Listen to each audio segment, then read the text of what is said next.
ಬೆಂಗಳೂರಿನ ರಾಮೇಶ್ವರಂ ಕೆಫೆಯಲ್ಲಿ ಬಾಂಬ್ ಸ್ಫೋಟ ಪ್ರಕರಣ. ರಾಮೇಶ್ವರಂ ಕೆಫೆಗೆ ಎನ್ಎಸ್ಜಿ ಬಾಂಬ್ ಸ್ಕ್ವಾಡ್ ಭೇಟಿ.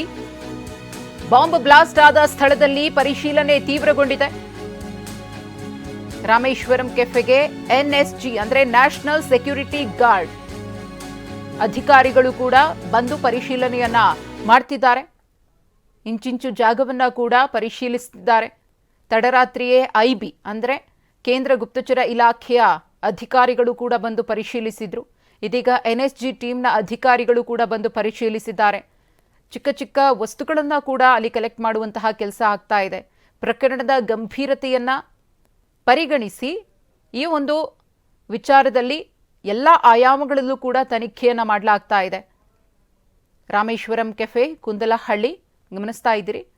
ನಾಕಾಬಂದಿಯನ್ನ ಹಾಕಿ ಅಲ್ಲಿ ಪರಿಶೀಲನೆಯನ್ನ ಮಾಡಲಾಗ್ತಾ ಇದೆ. ಕ್ಷಣ ಕ್ಷಣಕ್ಕೂ ಕೂಡ ತನಿಖೆ ಚುರುಕುಗೊಳ್ಳುತ್ತಿದೆ. ಮತ್ತೊಂದು ಕಡೆ ಆರೋಪಿಯ ಬಂಧನಕ್ಕೆ ಬಲೆ ಬೀಸಲಾಗಿದೆ. ಸಿಸಿಬಿ ಅಧಿಕಾರಿಗಳು ಕೂಡ 7-8 ತಂಡಗಳನ್ನು ರಚನೆ ಮಾಡಿಕೊಂಡು ಆರೋಪಿಯ ಬಂಧನಕ್ಕೆ ಬಲೆಯನ್ನ ಬೀಸಿದ್ದಾರೆ. ಈ ನಡುವೆ ತನಿಖಾ ತಂಡಗಳು ರಾಮೇಶ್ವರಂ ಕೆಫೆಗೆ ಭೇಟಿಯನ್ನ ಕೊಟ್ಟು ನಿರಂತರವಾಗಿ ಪರಿಶೀಲಿಸಿ ಮಾಹಿತಿಯನ್ನು ಕಲೆ ಹಾಕುವಂತಹ ಕೆಲಸವನ್ನ ಮಾಡ್ತಿದ್ದಾರೆ.